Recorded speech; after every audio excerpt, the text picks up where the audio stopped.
show's recurring character, Backney Guy.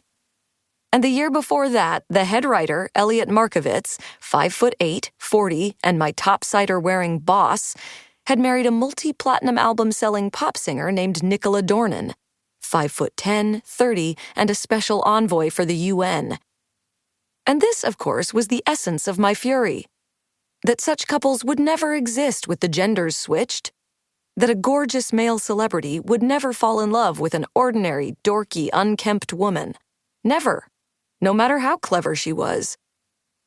But I also knew, as I lay in bed glaring at the screen of my phone, Danny and Annabelle's debut as a couple had occurred the night before in the form of making out at the club where Annabelle's 24th birthday party had been held, that I would write about my fury.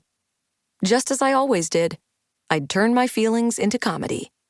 And that was how I'd cure myself. Chapter 1. April 2018. Weekly schedule for the Night Owls. Monday, 1 p.m. Pitch meeting with guest host. Tuesday, 5 p.m. Start of all-night writing session. Wednesday, 12 p.m. Deadline for submitted sketches. Wednesday, 3 p.m.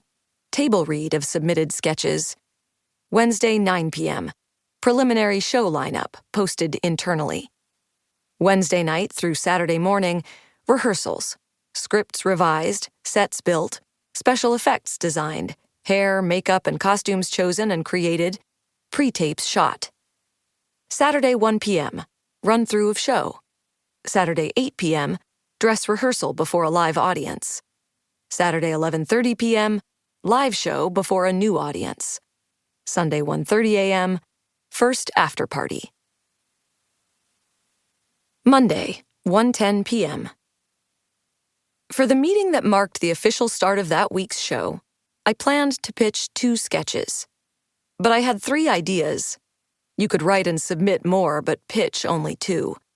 So I'd play by ear which ones I went with, depending on how the guest host reacted to the pitches preceding mine. About 40 writers, cast members, and producers were crammed into the 17th floor office of the show's creator and executive director, Nigel Peterson. Nigel's 17th floor office, not to be confused with his office on the 8th floor, adjacent to the studio where the show was filmed, was both well-appointed and never intended as a meeting place for anywhere close to 40 people.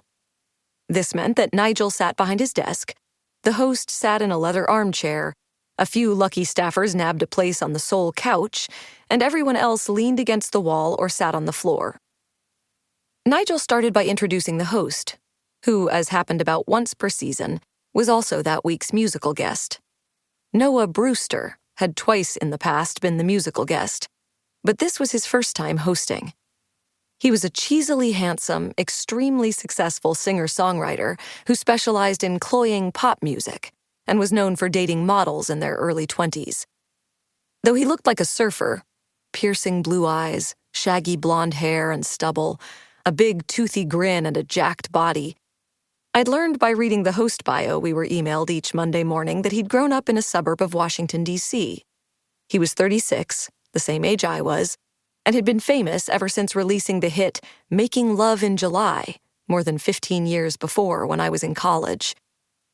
Making Love in July was a paean to respectfully taking the virginity of a long-haired girl with glowy skin, a pouty mouth, and raspberry nipples. And it was one of those songs that had for a year played so often on the radio that, in spite of finding it execrable, I accidentally knew all the words. In the time since then, Noah Brewster had won many awards and sold more than 20 million albums, a figure I also had learned from his host bio. It was not a coincidence that his 10th album was being released the following week. Hosts, musical guests, and the combinations therein were usually either celebrating newfound fame or promoting imminent work. After Nigel introduced him, Noah Brewster looked around the room and said, "Thanks for letting a musician crash the comedy party. Hosting TNO has been a lifelong dream, ever since I was a middle school misfit sneaking down to the basement to watch after my parents went to bed." He smiled his big smile at us, and I wondered if his teeth were real or veneers. After 9 years at TNO, I was as accustomed as one could be.